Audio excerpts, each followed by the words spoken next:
Waiting, waiting, waiting.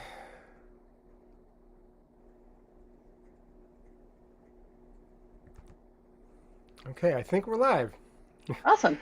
Hello, everybody. Welcome back to Everyday Love. Welcome to the world premiere of Everyday Love here on YouTube, previously on Substack. I'm Adam Roberts, and today I am really thrilled to be joined by an author who has been important in the lives of our family here, Lucy Knisley. Welcome to the show. Thank you so much, Adam. Thank you. We have become huge fans of yours through your Peapod Farm series. Um, and there's a lot of things about it that really resonate with us, a couple different kinds of things, actually, and I'm excited to share them with you. But first, I wanted to, if you don't mind, address the question of why are we on YouTube today? For those who've watched the show before, I have been primarily entirely on Substack. I still write on Substack, and the entire collection archive of my show is on Substack. For this particular episode, when I reached out to Lucy, who was game to come on the show, which was awesome, when it came time to set up our Substack part of the show, you had some concerns, and they were not a surprise to me, quite frankly. Would you mind expressing those again? Sure.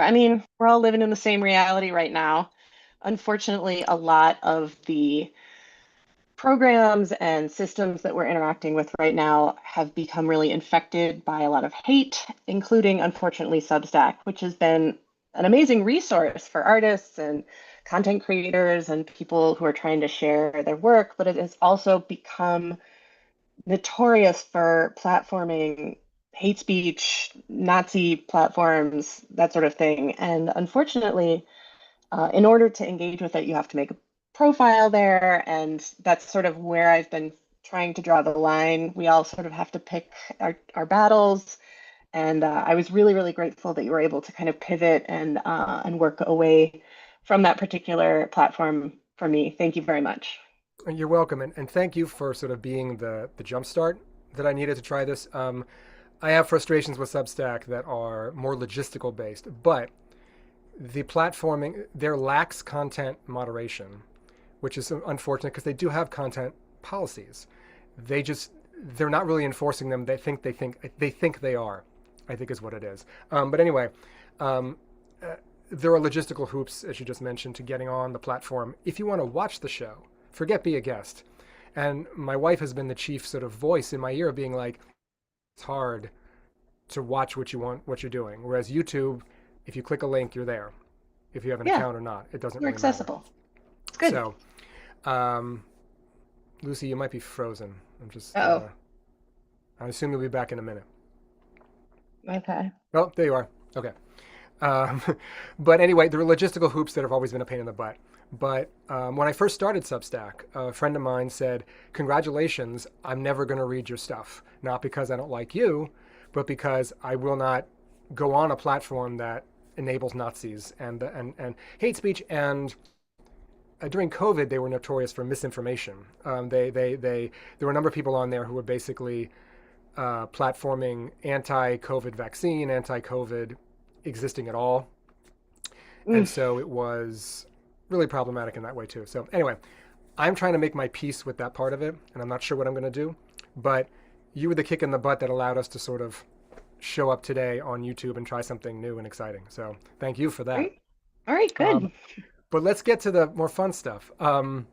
We came upon your series called the Peapod Farm series at our public library, which we're at weekly, if not more. Our Mhm. daughter, for context, has special needs. She's nonverbal and she requires physical assistance with everything. She's full cognition, so she's 12 years old, a full-on rising seventh grader in every way you can imagine, um, and reads like it's her job. is a passionate, voracious reader. I have one Um, of those myself. Yeah. yeah, we call it one of her superpowers. Reading is a superpower for her. Music is a superpower for her. And so when we came upon this series, we were interested because we saw the three books, and there were three books, and I'll let you tell a little more about it. But there was one called Sugar Shack that really resonated with us just by the title, because my wife's side of the family has a sugar shack, has a farm and a sugar shack out in upstate New York. So we were like, we've got to read this. So, would you mind telling everyone what is the Peapod Farm series? Sure. It's a middle grade graphic novel series. It is based on my own experiences growing up in a blended family. I had step siblings, and I'm otherwise a only child, so I had to really learn to navigate those relationships later than most siblings have to.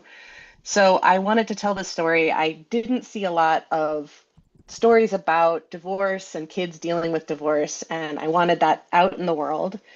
And it also sort of coincided with the pandemic when a lot of kids were experiencing a situation totally out of their control. And I wanted to talk about that kind of frustration that is very universal for every human being, but particularly when you're like middle school aged, when you're sort of realizing how little control you have over your situation and how alienating that can be. So I really wanted to talk about that in these books. And I began to tell the story about Jen, who is the main character, and she begins the story with her parents' divorce, and then her mom gets a new boyfriend who's kind of a jerk.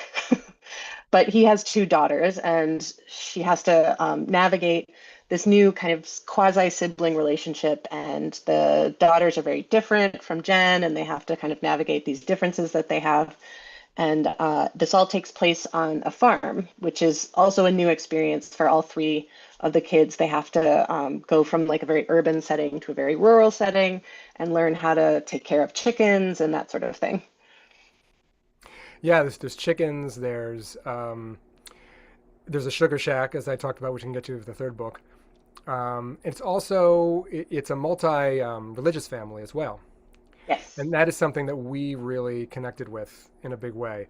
Um, and pardon me one second. My mom's trying to get on here. She's my biggest fan. Oh, good. Mom, I'm so sorry. I'm just going to give you the link. One moment. I think it's perfectly reasonable to interrupt our conversation for this. Okay, sorry. Um, we all have moms. Yep. So in the third book, Sugar Shack. I mean, we've learned, I think, earlier on in the third book that that Jen's half step siblings are Jewish. And the third book, the oldest of the two of them is preparing for her bat mitzvah, and we really we felt very seen. I think in reading that, my daughter, she's 12. She, in theory, would um, would be prepping for her bat mitzvah. But she's not in Hebrew school right now. We haven't sort of started that part of her life. She has so much else robust and wonderful going on. We do want Jewish education to be a part of her life, but that will come. But I certainly related to it, and I related to it growing up as a Jewish person in a somewhat small community where there aren't a lot of us. I grew up in the New Hampshire seacoast where I am living now, and our synagogue was quite small, had a couple hundred families, which I learned later was small. And Preparing for a bat mitzvah when people around you don't know what it is a very interesting process. So, um, is that also referenced part of your life too?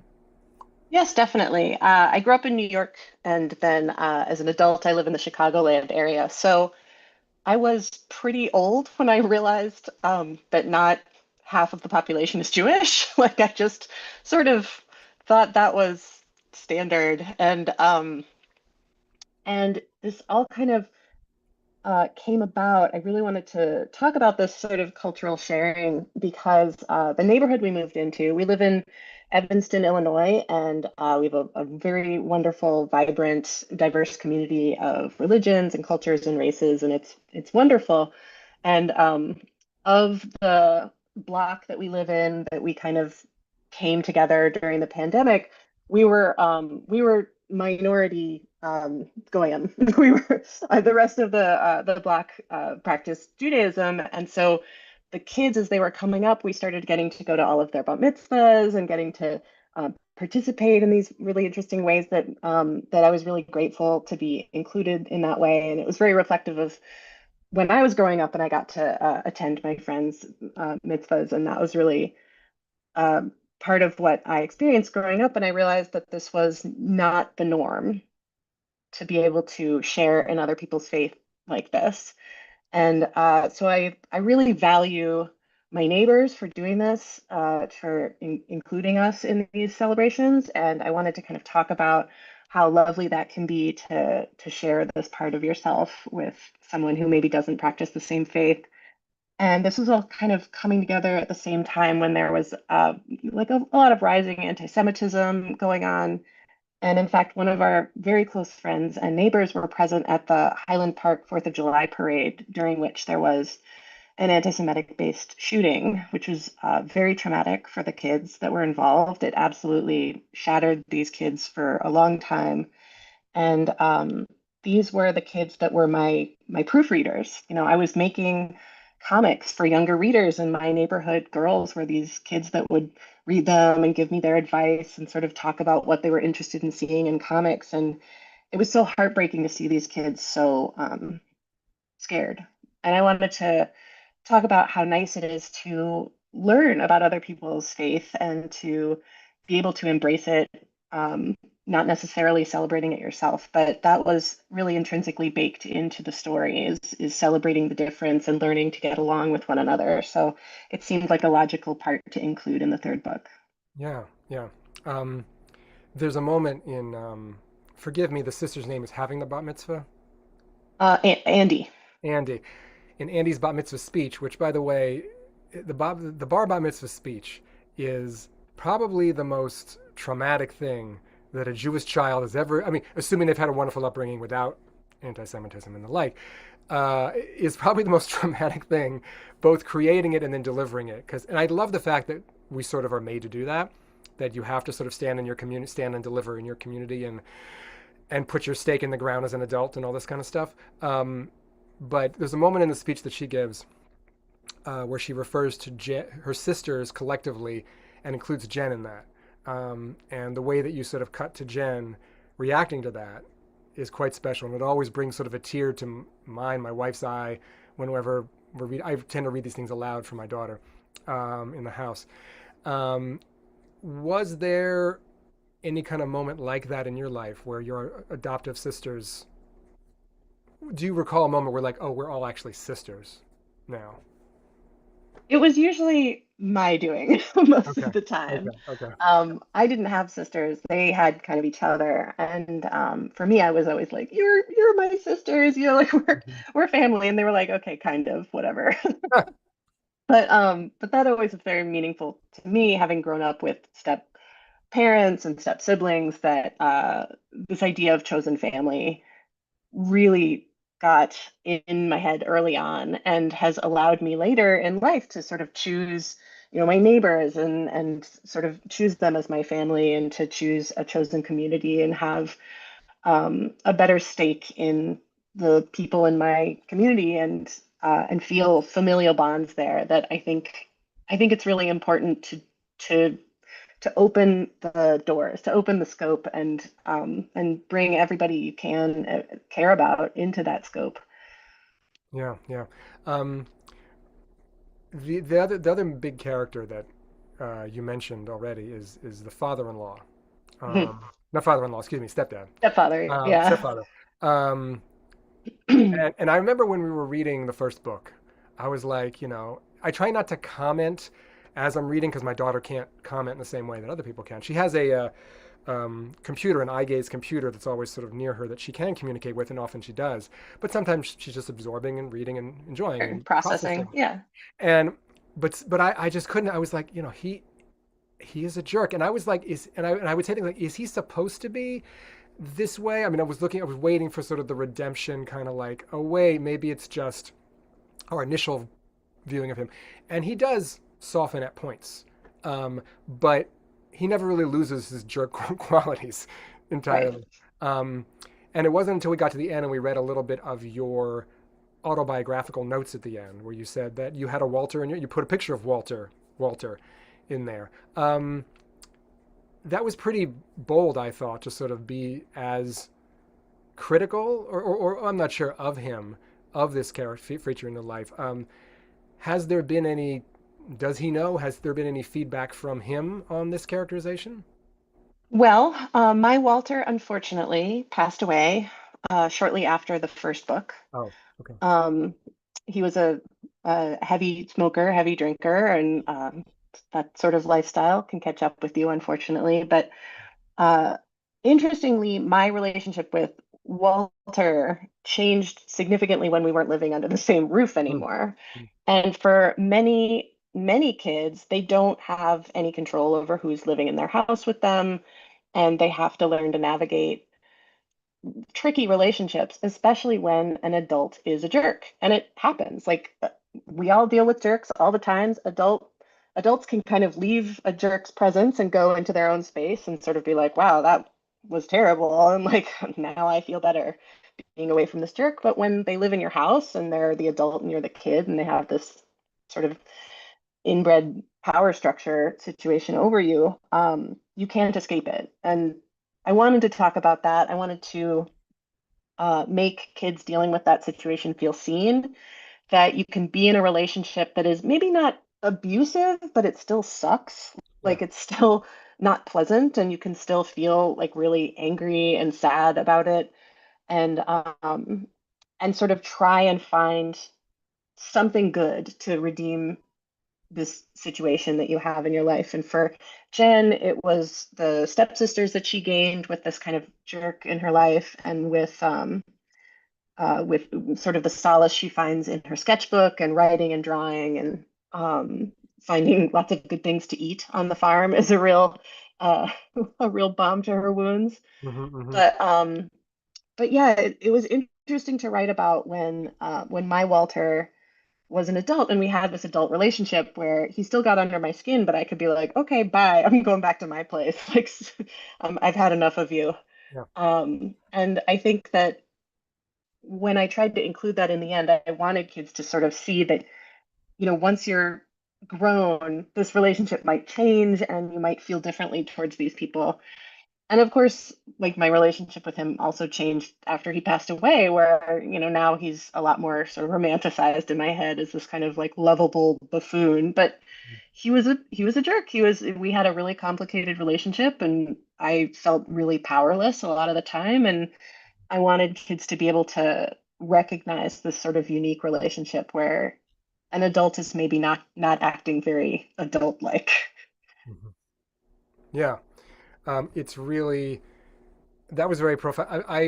We haven't encountered a lot of characters like that. That I feel like in family stories, we've encountered jerks in stories that are more um, school bullies or people. Villain, yeah. Or the villains are people of a similar age, and there are sort of there's a couple of jerky characters that Jen encounters. There's a girl in her school who sort of becomes a friend later, who's very jerky in the first book.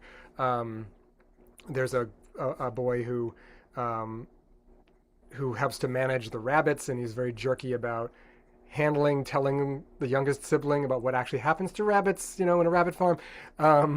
But we're kind of used to those. But the adult who's a jerk who isn't, there's no redemption arc for him. There's a couple of moments where it's like, okay, he does appreciate her, and he's able to show that at times. But that was unusual, and I think it was really great that my daughter got to experience a character like that. And again, the fact that you write about him at the end of the book, like, yep, that's the way he was. People are, and that was I really enjoyed that. The other thing that we really connected to is the Sugar Shack. And this is a thing again that Aaliyah has grown up with. We haven't done so. Just for context, on the farm in the book, part of it is that there are maple trees, and there's a whole storyline where they're learning the seasonal process of tapping the trees and then getting the maple water and then the maple syrup, and they have a big gathering. People have like a big pancake breakfast with the maple syrup. Um, all of that happens in our family too. There's a big pancake breakfast that we sadly are not able to attend that often because they're a little far away. But seeing that all depicted was like it's a page out of our lives. It was really crazy to see Oh, that. that's great. Yeah. So how? So you came up with that yourself? Well, yeah, we did that on the Yeah, farm when I was growing up in yeah, upstate New York. yeah, Never like commercially, yeah. but we did it. My mom worked at the farmer's market for my whole time growing up, and she was a caterer as well. So it was all about food. It was all about growing food and creating food as best we could. And a few winters we definitely tried to do it on our own, but it was mostly just me and my mom. So it was a ton of work. And now she's sort of part of a collective of people that all kind of contribute into like a maple sugaring situation. So there's one guy with a very nice sugar shack, and everybody sort of pays into this this sugar shack and gets kind of like a share of the maple syrup in the end. But she gets to participate still and like help with the boil and help participate in the gathering and stuff like that, which is really fun. And it was always really special to me as a kid too to get to go participate in this. So your mom still works the farm? Less so these days. I mean, she's more of a financial contributor, I think, to this Okay. to the maple syrup boil at this point. But she is retired from working at the farmers market, but she still is a major player on the board. She's retired from catering, but she still does a lot of like sort of hooking people up with different artisans and cooks and growers in the area. And so you never really get to kind of leave that food growing farmer world. She's still sort of tapped into it, but she's mostly retired at this point. Cool. Um, Another thing that was really interesting in your books is how is Jen's sort of I'm not sure exactly how to phrase this, but basically, one of the plot lines that goes on in Jen's school is everyone around her, with the exception of one of her good friends, is very has is moving into the portion of their teenage lives where they're into relationships, they're into romance, they're into all this stuff. Her step sibling Andy is super into this, and Jen is kind of not. Jen is moving at a different pace. And again, our daughter being 12 and moving at her own pace is I think it was great to see that too. Now, our daughter might be more on the Andy side of the spectrum, I think. Our daughter, in her own way, has been expressing quite clearly her interest in boys, her interest in, the male shape, I guess, as it were. And by that, I mean, there's a sort of older skewing graphic novel series called Wind that she was into a little bit, WYND. And in one of the books, there's a character. I'm not sure if you're familiar, but there's a character who's the gardener's son, and for some reason, the first book he walks around without a shirt on for a little while. He's just walking around, And through her eye gaze system, our daughter said "pretty," and we're like, "Are you talking about And then she said "prettiest," and we said, "Are you talking about this character, whoever his name is?" And she gives a big, she can give a big nod. We're like, "Okay, good to know. Good to know." Yeah, And I'm sure he was very pretty. yeah, I think so. And so anyway, I bring all this up because um, I really liked how that also didn't get what you might expect as it doesn't get sort of a resolution one way or the other that I would have expected, which is either I'm doing my own thing, just leave me alone, or, oh, there's a person I'm interested in. Now I'm coming into this place. There's sort of a middle ground that she's left in.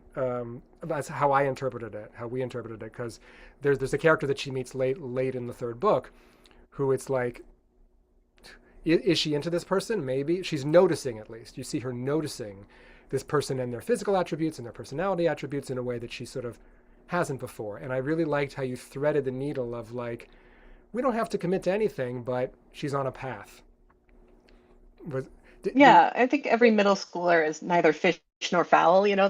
yeah, They play with dolls, and then they also like go to R-rated movies. And yeah. it's just a real weird time for everybody, and to navigate that, I think, is such a incredibly difficult process for every kid. And I was going through this in the 90s, and it's hard to like explain this to kids these days who are, I think they're much more nurtured and they're like, this is your path, this is your timeline. Take it one day at a time. You can sort of express interest anywhere you please. But in the 90s, it was much more,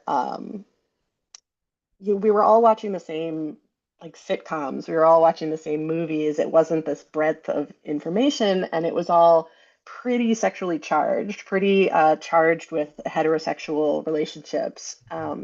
So there was a ton of pressure when I was like 12, 13 years old to sort of like pick a side and like commit to it fully. And I always felt really uncomfortable with that. I remember slumber parties where everybody was like, this is my crush. It's like Jonathan Taylor Thomas. This is my crush. It's like, Justin Timberlake. And I'd be like, oh no, what's a man that I like? Like, I'm really into the Beatles. So Ringo Starr. And they were like, what are you talking about?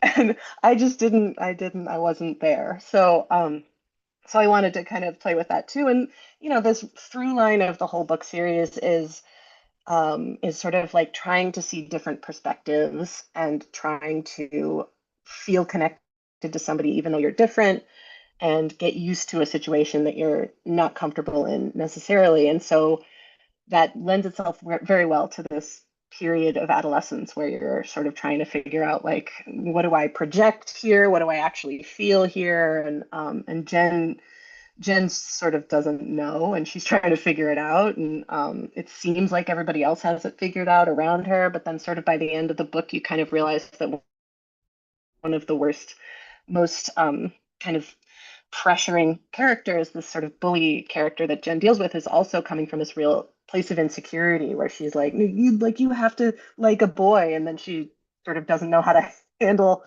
liking a boy. So I really wanted to play with that idea and sort of draw it into this through line of like, let's look at other people's different perspectives. Yeah, yeah.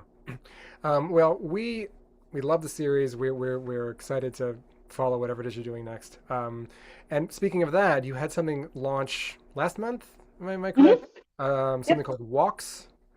Yes, What is Searching for Walks? Walks is the Searching full for Walks. title. It's a picture book, so it's for younger readers, like five era, and it is based again on my life, but more based on my parenting life, where my child was around 4 years old during the pandemic, and here in Chicago, the parks shut down, the lakefront shut down.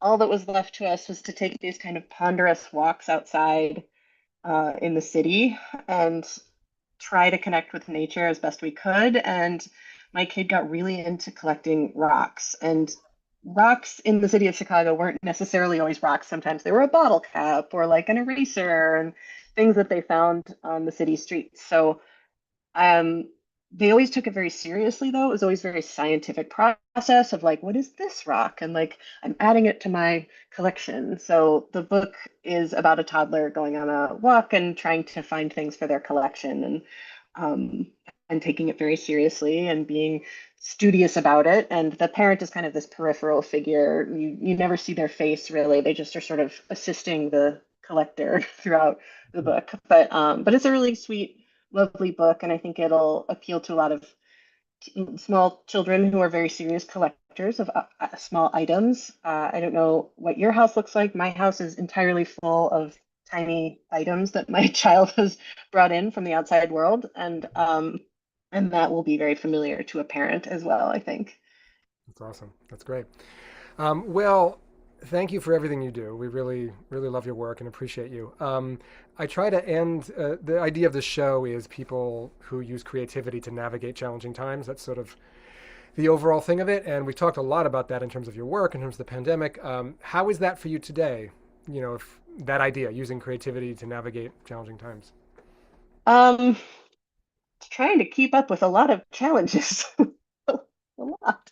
I'm in Chicago today. We talked about this a little bit before we started recording, but the air quality here is pretty bad from the Canadian wildfires, and once more we are kind of confined to our house and have to figure out how we want to use this time and sort of pivot from summertime activities, our usual of like trying to be outside as much as possible. And that amount of creativity that you have to put towards that navigation sometimes can take away from the creativity you put towards making a book or writing a story or making a song. And I think in that it's really tough because you have to draw from the same well in a lot of cases. So I'm trying now to figure that out and also be making work at the same time. And one of the things I try to do in all of my work, whether it's for small children, middle grade, adults, I am lucky to write for all kinds of ages, is to include as much joy and pleasure in the world as you can find. And I'm hopeful that that comes through in everything I do. But it can be really tough when I look outside and it's like smog and I can taste the air a little bit. So, so That's rough. I'm sorry. It's I'm sorry. It's tough there. We had, as I said, we had a little yellow skies the last couple of days. It, knock on wood, is clear for today. Hopefully, we'll see. yeah. But hang in there. Hopefully, you'll be able to be outside again soon. Lucy Knisley, graphic novelist, comic book genius extraordinaire. Thank you for coming on. Um, where can people find what you're doing right now? I keep an Instagram account. I'm not I have a lot of conflicts about engaging with Meta in any of its forms, but unfortunately, it's part of the job these days. I keep a Patreon, which is much better. They are a wonderful resource for artists and for people who are interested in following along with their favorite writers or creators. So I keep a Patreon, and that's where I post most of my work. And then I have a website as well, and you could go on and see all of my books and see all of my like comics and things that I've made throughout the years. And that's just my name, lucyknisley.com. How do we spell your last name? Knisley. It's So sort of like knife or knickerbocker. Knickerbocker. I like that. Okay. Okay. Sorry, I'm just looking here. Okay, thank you. Lucy Knisley, thank you so much. Everyone else, thank you for coming to YouTube and hanging out with us. As far as I know, we're going to stay here. Stay tuned, but assuming that this worked, like technologically and everything else, assuming I can get it out in the world later without much trouble, we'll be here. So thank you, Lucy, for being the kick in the butt to do that.